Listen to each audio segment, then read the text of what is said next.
Hi, my name is Everett. Today I am reading Who Was Blackbeard?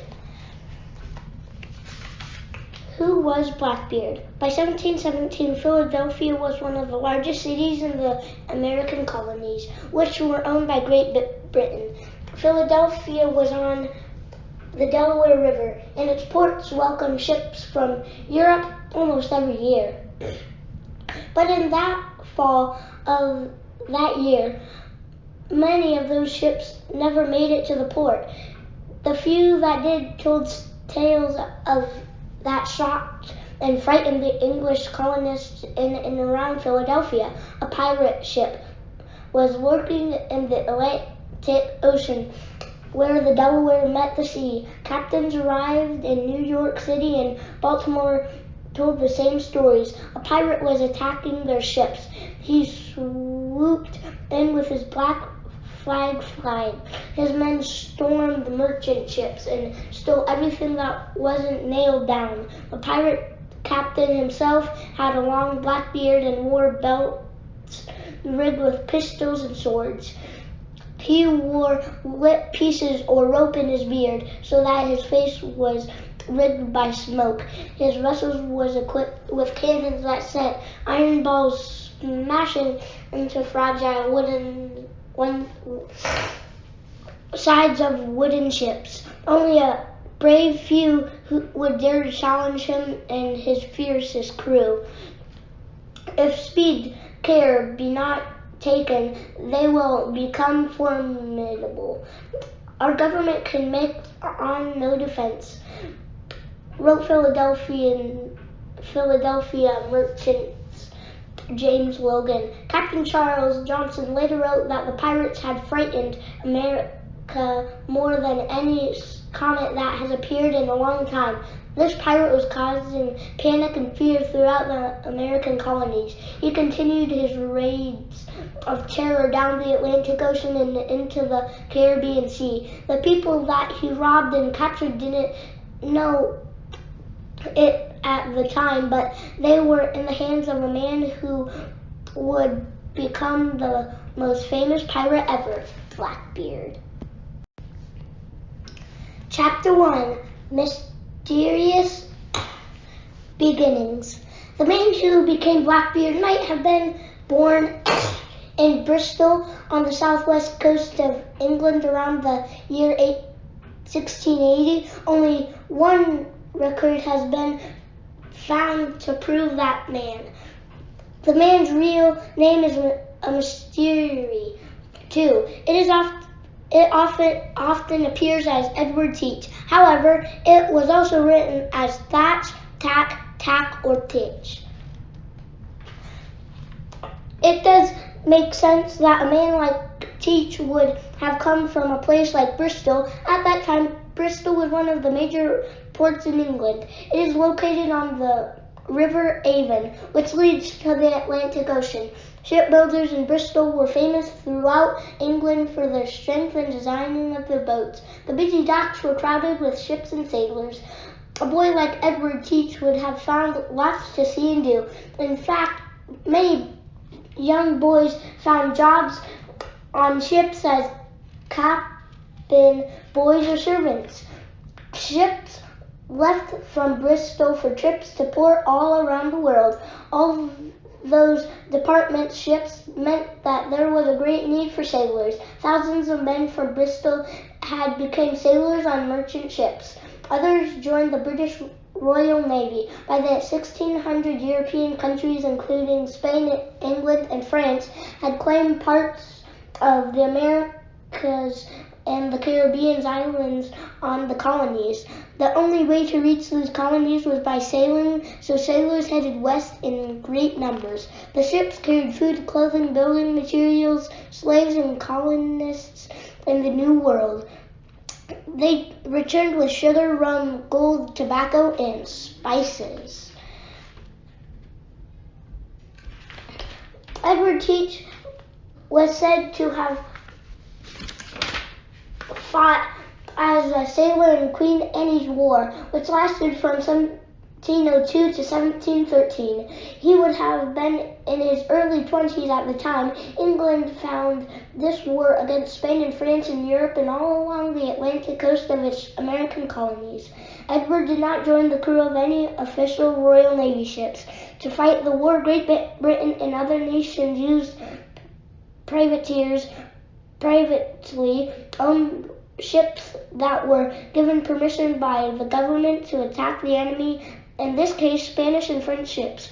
Edward would have sailed on a privateer. Letters of marque. If a ship's captain wanted to become a privateer, he asked for a letter of marque. A letter of marque was a governor license. It gave the captain an orderly civilian permission to attack and capture enemy ships. Most countries use privateers to addition on their own navies. These privateer ships didn't cost the government anything in capturing success supplies. Granting a letter of marque was an inexpensive way to increase a government's presence at sea. Requesting a letter of marque was considered a patriarchal career choice. The captain of a privateer could keep most of whatever he captured, known as taking prizes, included a ship and all its goods. He agreed to pay the government a small part of everything he took. Up until 1709, England asked for 20% of the prize. Captain Johnson wrote that Edward had uncommon boldness and personal courage as a sailor. To serve on such a ship, Edward would have had mastered many skills. Sailors needed to be able to navigate or find their way at sea by looking at the stars.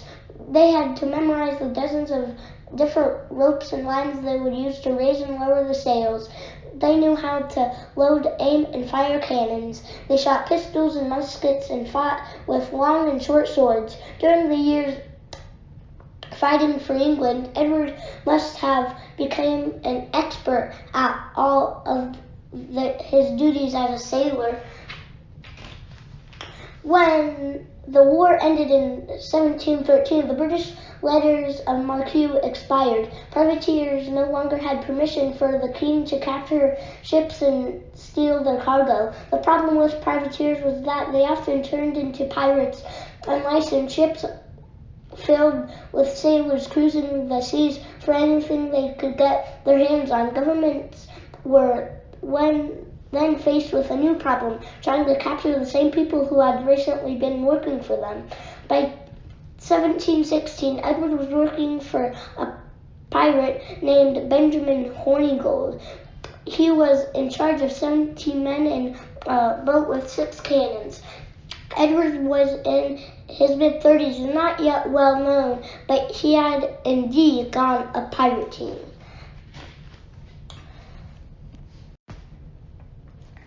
Chapter 2, The Pirate Way. Pirates have been a part of life at sea almost since people first started sailing. The ancient Greek battled pirates as they sailed on the Mediterranean Sea. The ancient Romans fought of pirates who wanted the valuable olive oil carried on Roman ships. The Vikings were pirates of a kind, sailing their warships to raid villages in Europe or capture ships they found at sea. In the 1500s, English and French pirates called buccaneers sailed to the Caribbean Sea. They took their famous name from buccan, a Native American word for how the men cooked the meat they ate on their ships. Buccaneers most often attacked Spanish ships and settled in the Caribbean. English authorities let the buccaneers fight until 1681, when such attacks against Spain were outlawed. Historians called the early 1700s the golden age of piracy. Pirates ventured wherever their ships could take them. They did not follow the rules of a navy or government. Men like Benjamin Hornigold, moved about freely, looking for ships to capture. Many sailors easily turned pirate because they could make much more money than if they stayed with the Navy. In the Navy, a sailor had to do whatever his officer asked him.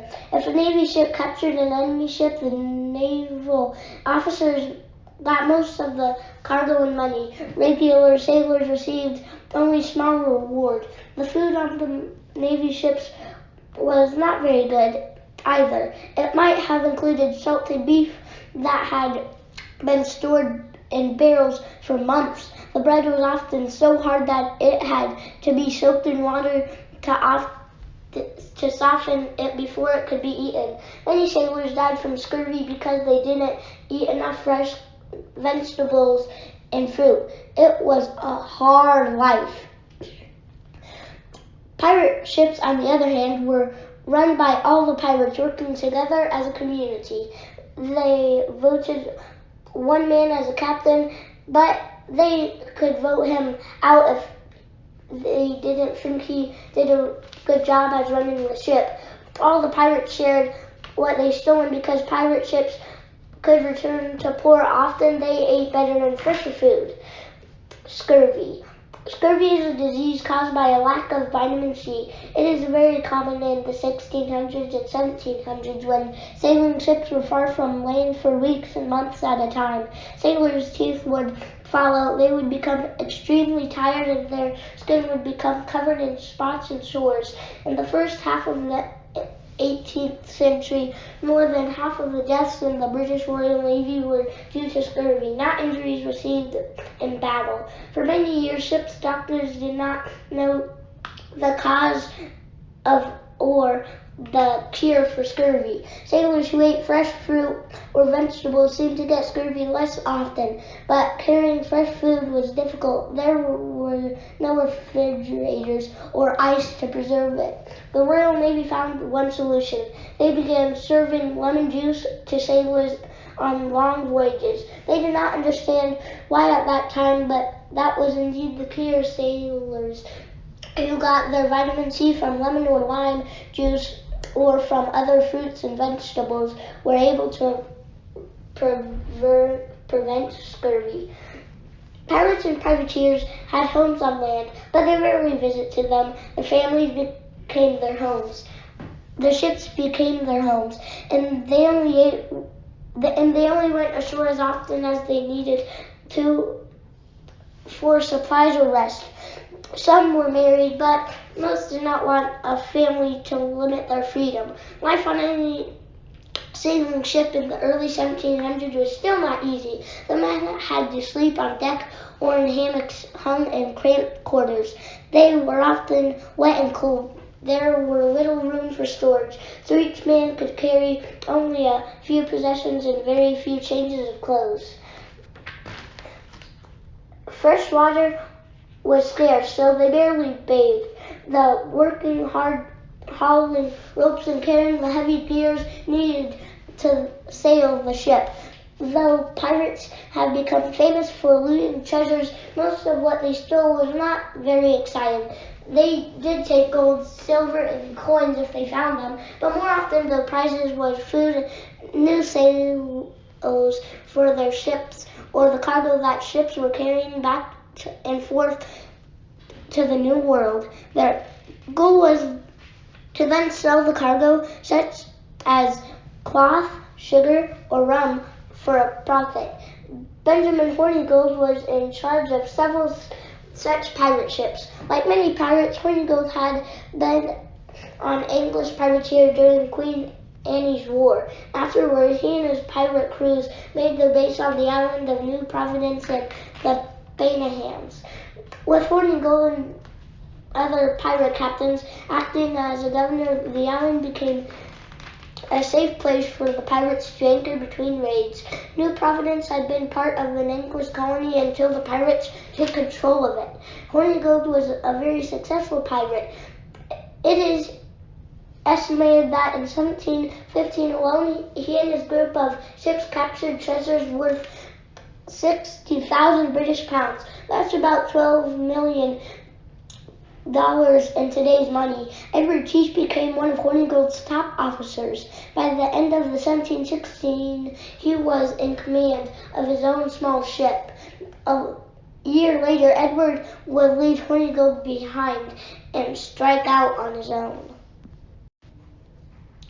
Chapter 3. Captain.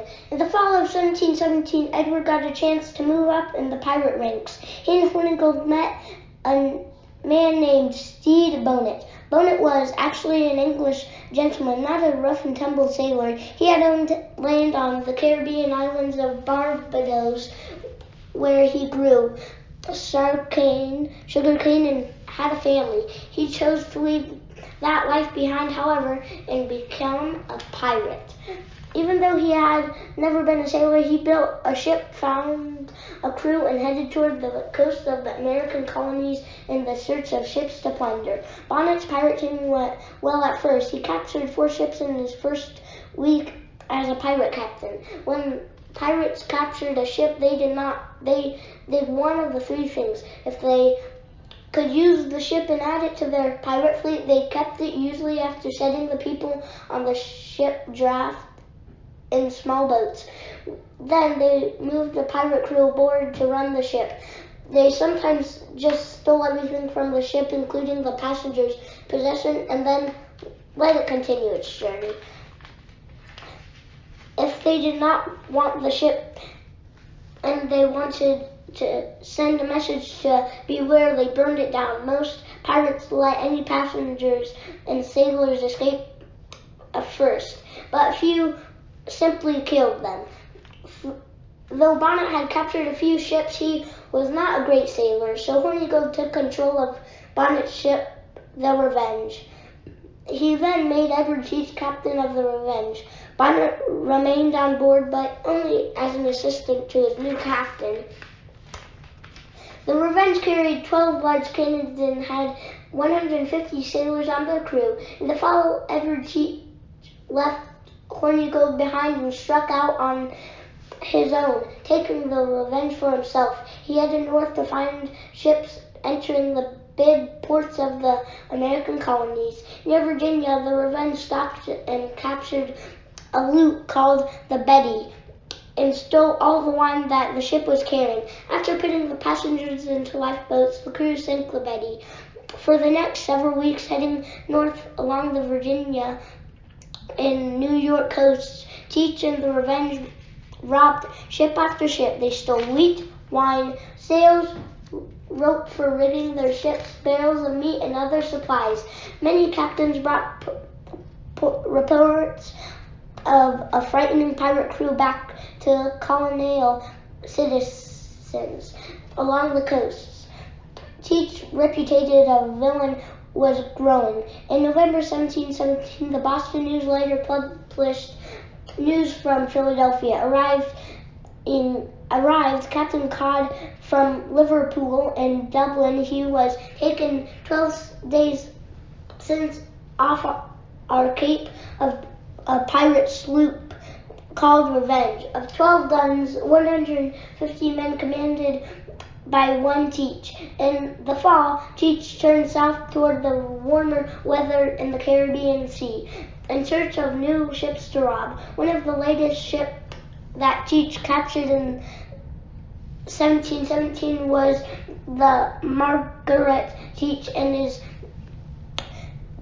his men found the merchant ship near the island of Anguilla in early September. They captured the Margaret's crew and held them hostage. They stole the cattle and pigs that the Margaret was carrying, along with all the books and sailing instruments owned by the captain, Henry Bostock. Bostock and his crew were eventually released and then sailed home with their frightening tale. Bostock told British officers what had happened. He had spent several hours with Teach and gave the first description of this new success pirate. The captain was a tall, spare man with a very black beard, which he wore very long. The captain, perhaps born Edward Teach and maybe from Bristol. He became known as the dreaded pirate Blackbeard. Chapter 4. Queen Anne's Revenge. As Blackbeard captured more and more ships, he created a small fleet. A fleet is a group of ships that sail together. However, even his growing fleet did not have enough room to hold all the looted cargo. While sailing near the island of St. Vincent, late in the 1717s, the Revenge and the smaller ships Teach had stolen came upon La Concorde. This was a very large French ship packed with slaves. The slaves had been captured as what is now in the country of Benin in Africa. The ship is carrying them to markets in French colonies such as Haiti and Martinique, where they would be sold to plantation owners. To make room for more slaves on board, many of its cannons had been left behind. La Concorde had been at sea for more than 2 months. More than 50 of the 500 slaves had already died on the journey. The crew members of the ship were very sick. Many had scurvy. Only a few were healthy enough to sail the ship or fight off a pirate attack. On November 28, 1717, Philip topped the mast of the Revenge spotted the sail of the slave ship. Blackbeard ordered his helmsmen. The sailors steered the ship to head toward the sails in the distance. The small Revenge was a fast-moving ship, so there was no expect for La Concorde. The slave trade.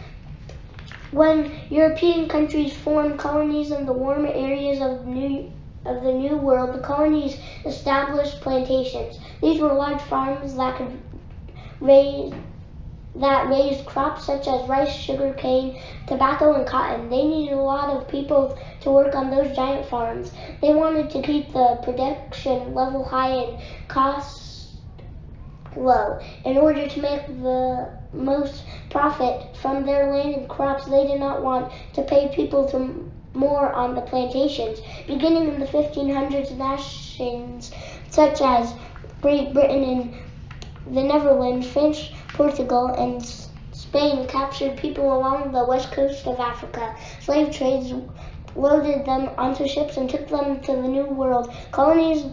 The voyage was awful for the Africans. They had very little room on the boats, often not even enough to stand. They were given almost no water or food, and they were often very sick. Thousands died every year at sea, long before the ships had reached the final destination. Once the captives arrived in the colonies, they were sold as slaves to work in the fields. Slaves were treated as property and bought and sold like cattle. They had no rights and were often separated from their families. Very slowly, other people began to realize how horrible and unafraid slaves was. France ended slavery in its colonies in 1794. Great Britain established its slave trade in 1807. Slavery did not end everywhere. In the United States, until the Civil War was over in 1865, it was uncertain how many people were captured in Africa from the 1500s to the 1800s. Some estimated are as such as 12 million. Soon the Revenge reached the French ship, which was moving slowly through the water. Blackbeard ordered cannons to be loaded and pushed into place at the windows on the side of the ship. As the Revenge moved even closer to the La Concorde, he ordered the cannons to be fired. All the cannons on one side of the Revenge fired at once. A volley known as broadside, a dozen iron cannons smashed into La Concorde. Huge wooden planks and splinters broke off and flew through the air, killing some of the French sailors. Other balls tore through the ropes that held up sails, which crashed down on the deck. Without sails to catch the wind, La Concorde was unable to move. Blackbeard had captured a major prize. Blackbeard did not free the Africans, although he allowed a few to join his pirate crew. He gave the rest back to the French captain, who carried them to the island of Martinique to be sold. The pirate crew swarmed over their new ship. Blackbeard took command and renamed it the Queen Anne's Revenge. At the largest ship in his pirate fleet, the Queen Anne's Revenge became Blackbeard's flagship or lead ship. He and his men rebuilt parts of the ship to make it better for pirating. They removed many of the smaller cabins and made room for more cannons. They changed the sails and ribs to make the ship faster. Then Blackbeard split up his crew to sail all the ships now under his command. With the addition of his new prize, Captain Blackbeard was now controlled as many as 300 men and more than 50 cannons. Chapter 5. The Blockade of Charleston. Blackbeard now controlled one of the largest pirate ships afloat. He gave himself a new title, Commodore, because he felt he now deserved a rank above a captain. In the Navy, a commander is a person in command of an entire fleet. With his new ships, Blackbeard sailed west to Central America. Off the coast of what is now Belize, he captured the small British ship Adventure and added its 12 guns to his total. Blackbeard sailed along the Central American coast, finding and capturing several other small vessels. At one point, a large British ship called the Protest Caesar tried to outsail the Queen Anne's Revenge. Blackbeard did not want to give up even one opportunity to seize supplies and treasure, so he chased down the ship. When the frightened crew saw Blackbeard's flag flying above the ship, bearing down on them, they abandoned their ship and quickly rowed ashore. Blackbeard's men emptied the Protester Caesar and then set it on fire. Safely on shore, the ship's crew joined the growing list of witnesses of Blackbeard's crimes. Pirate flags. At sea, flags were the best way to identify a ship. Navy ships flew their country's flag. Pirate ships waited until they neared their prey and then raised a black flag. The European and American sign for pirates. Pirates decorate their flag in different ways. The most popular symbol is a skull and crossbones, known as the Jolly Roger. Blackbeard's own flag featured a smiling skeleton holding a spear that pointed at a blood-red heart. Creating a fierce reputation had been a big part of Blackbeard's plan. By this time, he really engaged in battles at sea. Once sailors realized it was Blackbeard who was attacking, they almost always surrendered in fear. Blackbeard himself was growing as bold as his reputation. With each conquest, he seemed to take bigger and bigger risks. Port of Charleston town. In May 1718, Blackbeard did something no pirate had tried before. He blockaded an entire port. He sailed his ships into the harbor entrance of Charleston, then called Charlestown,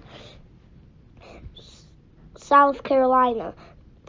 Charlestown was a large and busy port. The colony of South Carolina shipped rice, indigo, a plant used to make blue dye, tobacco, and other crops to England. In just a few days, Blackbeard captured as many as 10 ships trying to enter or leave the harbor. He locked the prisoners in the cargo deck of his ship after stealing everything they carried. He emptied the captured ships of all the goods. Once Blackbeard blockaded was in place, no ship dared to leave port. The ship's owners worried that the rice would rot on board the ships as they sat in the harbor. Harbor blockade. For centuries, blockading a city was a big part of warfare. On the sea, ships lined up to block a harbor entrance. No food or supplies could pass the blockade, nor could troops arrive to help.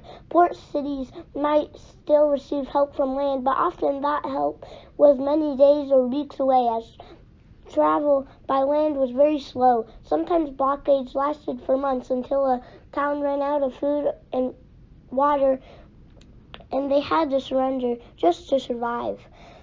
For more than a week, Blackbeard and his fleet captured ship after ship coming into the port.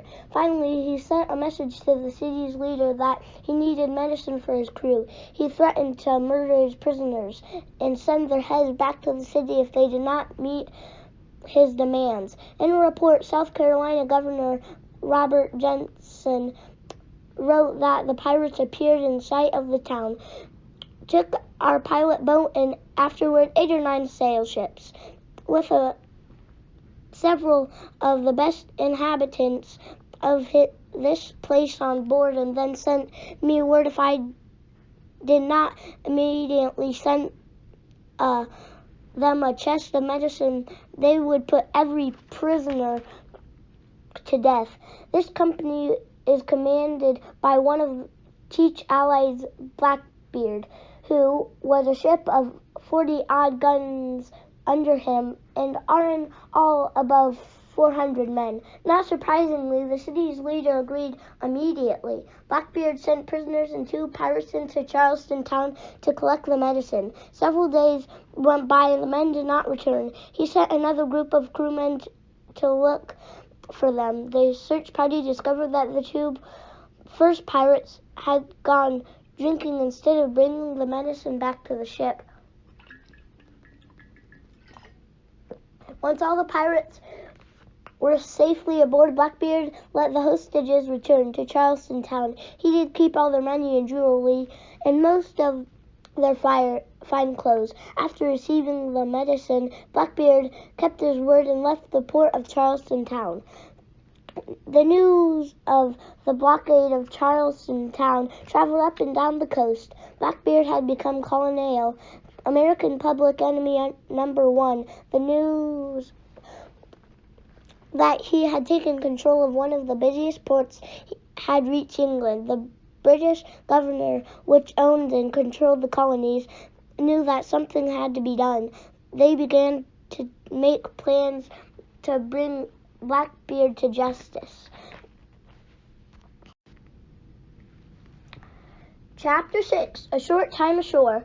Afterward, leaving Charlestown, Blackbeard sailed north. He needed a place to rest his crew and prepare their ships. His fleet headed to the barrier islands of North Carolina. The tiny bays and narrow waterways between islands were perfect places to hide from Navy ships. As the huge Queen Anne's Revenge tried to sail nearer to the coast, it ran around on the sandbar to the bottom of the ship, smashed into the bottom of the shallow sea. The mighty ship was badly damaged. It could not be towed out of the sand and would soon sink. Who owned the New World? When Queen Anne's War ended in 1713, a handful of European countries controlled different parts of the New World. On the North American mainland, all but one of the original 13 American colonies had been established for England. Georgia did not join until 1732. Each of the colonies had its own governor who enforced the king's laws. England also owned some of the Caribbean islands, including Jamaica, Bermuda, and the Bahamas. Spain controlled what is now Florida until 1821. They established Mexico and most of Central America as Spanish colonies. Spain owned the islands of Cuba, Puerto Rico. France, meanwhile, lost some of its colonies to England after the war. It kept part of the North American England from Canada down from the Gulf of Mexico, as well as the Caribbean islands of Guadeloupe and Martinique, as well as the nation that later became known as Haiti. Blackbeard ordered the ships emptied of as much stolen cargo, supplies, and sailing gear as possible. It was loaded onto a smaller ship called the Adventure. While the pirate crew was transferring their treasure, they learned of some very interesting news from England. Charles Eden, the governor of the colony of North Carolina, was offered a royalty pardon for pirates. Given by King George I of England, the pardon forgave all of the British pirates. It was a way to get the pirates to stop stealing without having to attack or capture them. Blackbeard sent Stede Bonnet, who had remained on board the Revenge all this time, to request a pardon from the governor of the North Carolina colony. But while Bonnet was on his way back from seeing the governor, Blackbeard sailed away in the Adventure, along with all the treasure and cargo Bonnet and his men owned. Blackbeard or left behind most of the crew in small islands. Blackbeard, the pirate, was now stealing from other pirates. Blackbeard sailed with a smaller force to the town of Bay, North Carolina. He wanted to meet Governor Eden personally. Blackbeard convinced the governor to not only pardon him and his men, but also to help him. Blackbeard said that he and his men would protect the small town from other pirates. In return, Eden would give him a place to live in the colony. For several months, the men of the sea became men of the land. They built small houses in Bath and met the townspeople. Bath itself was not very big, perhaps no more than 24 homes on the small islands. So the arrival of the pirates increased the population quite a bit. The pirates were not perfect citizens, and rumors of wild parties and troublemakers following them. Governor Eden ignored the trouble, probably because the pirates were paying him some of the gold or supplies they had stolen. The local legend says that Blackbeard himself built a house on Plum Point overlooking the town harbor, but he spent a lot of his time making trips to his ship, which was anchored nearby. That was because even though he had been officially forgiven for his crimes, Blackbeard still continued raiding passing ships. 2 of the ships that Blackbeard captured while living in Bath were from France. One was carrying sugar back to Europe. On August 23rd, 1718, Blackbeard sailed toward the 2 large merchant ships, his cannons pointing straight ahead. Suddenly, as if scared, he steered his craft away while the Frenchmen watched this odd display. What they did not see was another of Blackbeard's boats coming up from the other side. Muskets balls suddenly whizzed over the heads of the French crew. When Blackbeard turned to trap the 2 ships between his own craft, it was another example of his brilliant sailing and ruthless pirating skills. Pardoned or not, Blackbeard couldn't seem to give up the life of a fortune hunter. Chapter 7. The Hunt is On. Through Governor Eden was not hunting Blackbeard. He was in fact sharing some of his profits. Other governors in the colony still wanted the pirate's head. William Case, the governor of Pennsylvania, ordered him arrested. If someone could find him, Alexander Spotswood, the governor of Virginia, tried but couldn't locate him. Spotswood was outraged by the capture of the French ships and by Governor Eden's behavior in helping the pirates. I thought it necessary to put a stop to further progress of the robberies, he wrote. Only one of Blackbeard's men, William Howard, was captured and arrested by Spotswood officers. Howard gave an information about where Blackbeard might be. The governor of Spotswood ordered 2 Royal Navy ships to sail to the North Carolina with orders to find and capture or kill Blackbeard. Blackbeard, meanwhile, remained on North America. By this time, he had moved out of Bath and spent most of his time in a camp on Archiraco Island, one of the barrier islands of North Carolina, formed mostly of sand. The island shrank and grow over time as they were battered by waves and tides. Few trees or grass grow on the dunes, and only seabirds lived there at the time. The wind howls often, and the night can be cold. Blackbeard's crew would have to make camp using ships, sailing for tents and cooking over campfires. They would probably be aware of the British ships were searching for him, but he believed that he picked a good hiding spot. The narrow inlets around the island would make it hard for the large ships to reach him. At the same, more and more Royal Navy ships were indeed patrolling the waters of the American mainlands and near the British colonies of the Caribbean.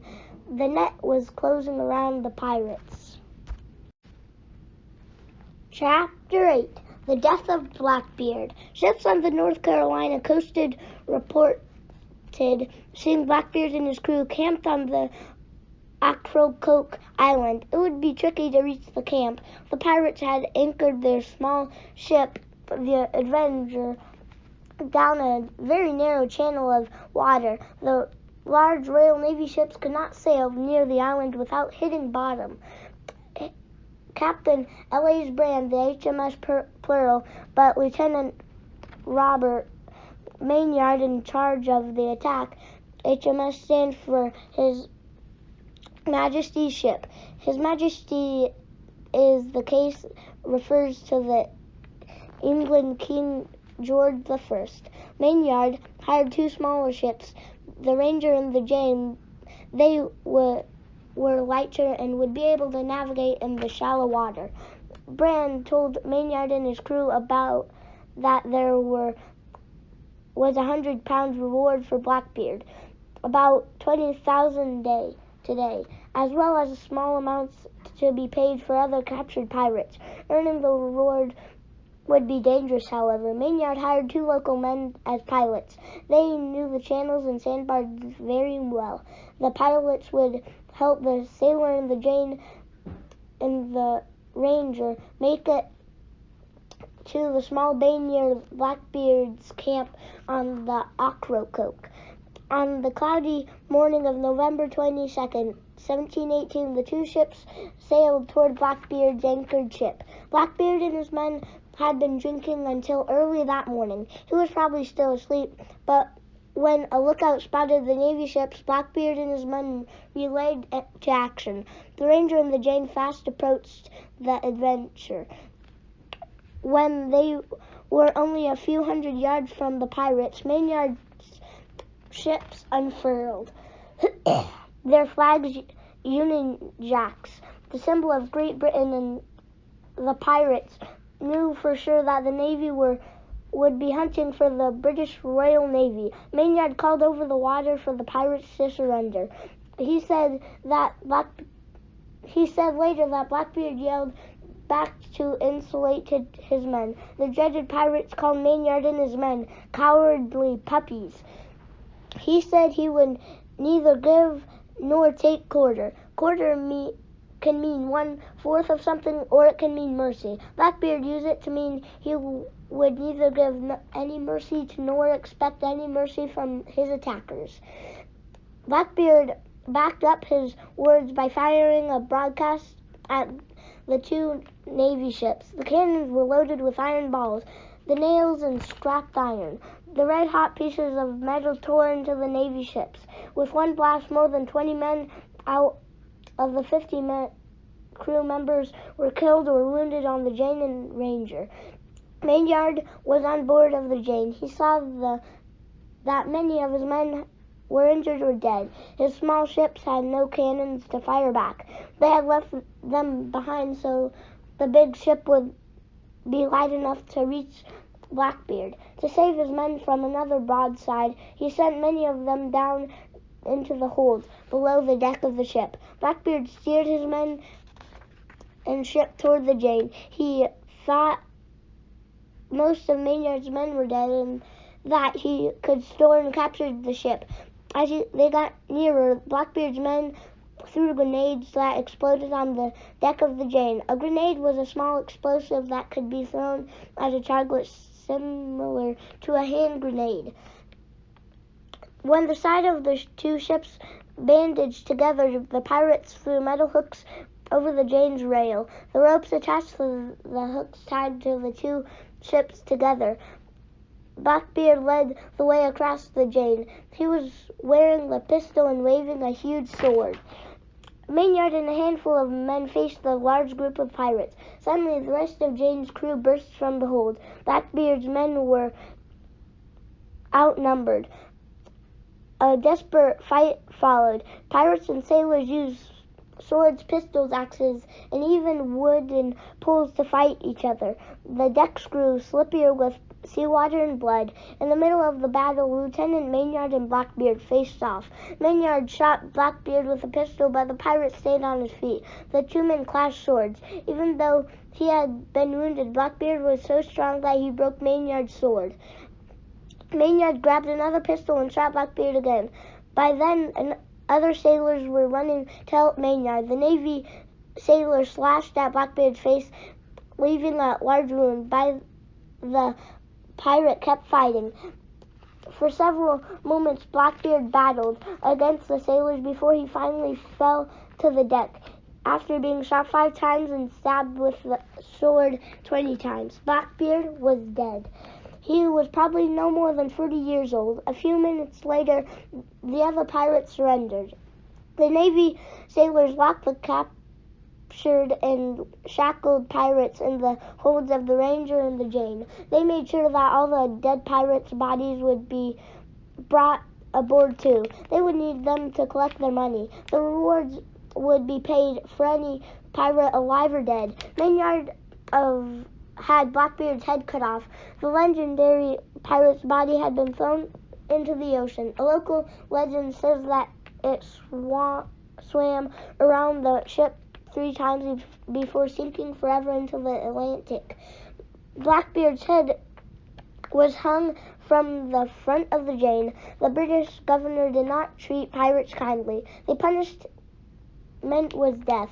The survivors from Blackbeard's crew were brought to Virginia but put on a trial. All but 2 were convicted and hanged. Like many extinction pirates, their bodies were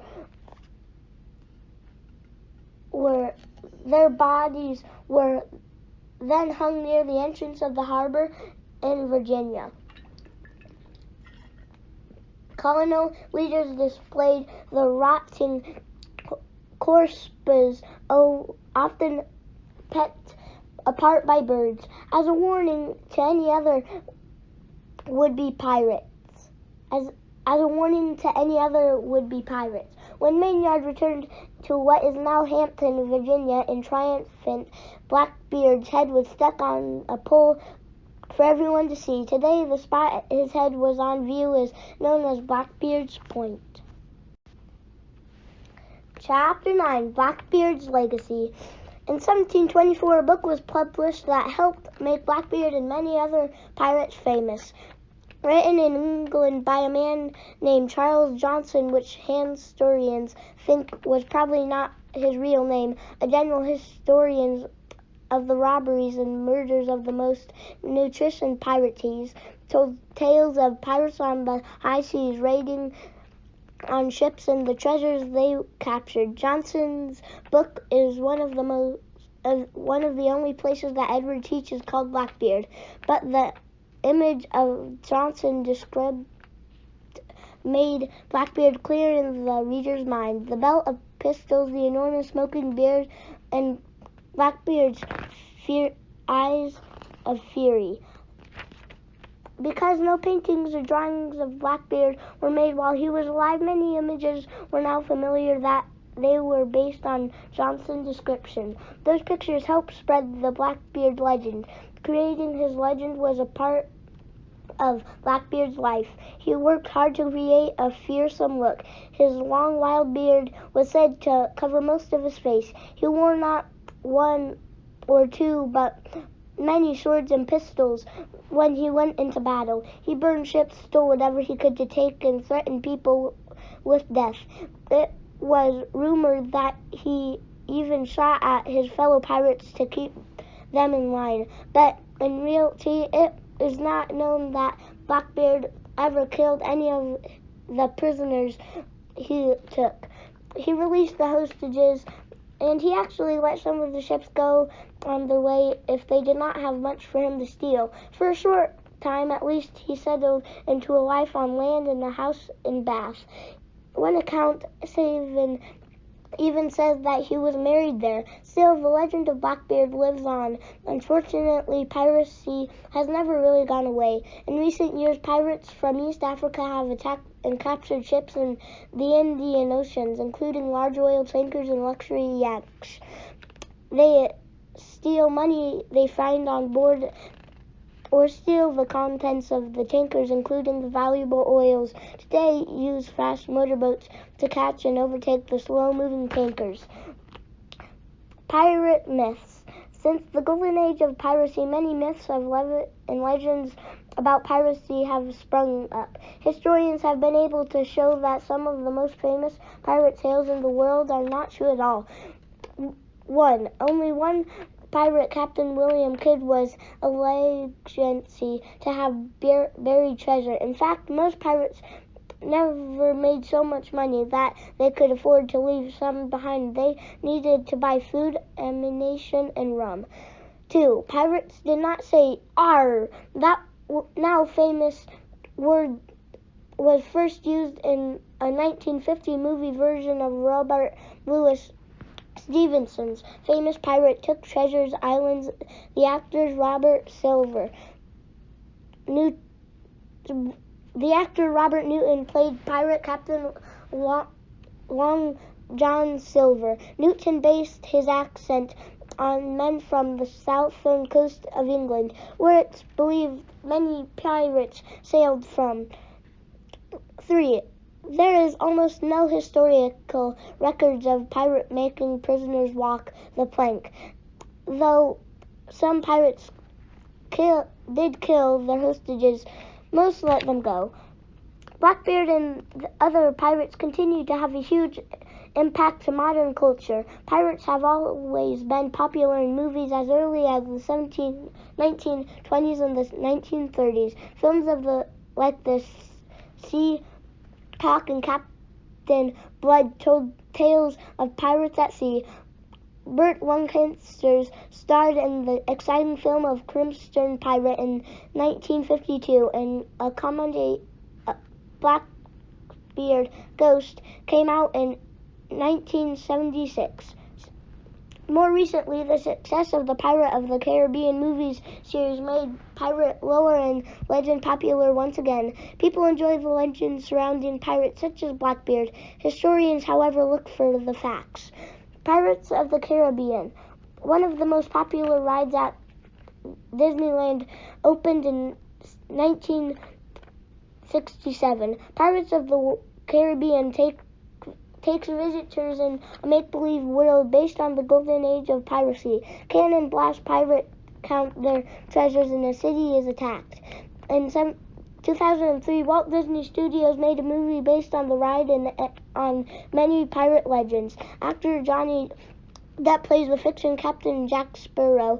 Characters based on the pirate from history made appearances in the films, such as the Chinese pirate character of Solo Fang. Blackbeard was played by the actor Ian Machino on Stranger Tides, the fourth movie in the series. A total of the 4 films in the series have been made religiously, and a 5th is planned for 2017.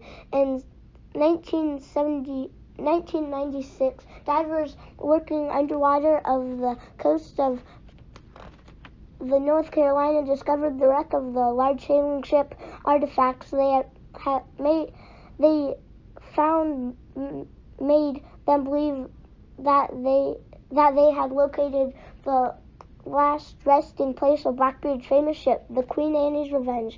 They found cannonballs, coins, bells, medical gear, and other artifacts. One of the cannons was fully loaded, ready for firing. After 15 years of carefully studying, officials confirmed that the wreck was indeed Blackbeard's ship. But while the pirate ship has been found, the mystery around the bearded villain remains, though it is not known for certain how he began. It is known how Blackbeard ended as the most famous pirate in history. The end. I hope you enjoyed reading Who Was Blackbeard. I hope you will stay in tune for the Who Was series. So, this is Everett. I hope you have a fun time with your day, and I hope you do some fun stuff. Don't get trapped by some pirates. The end. Bye.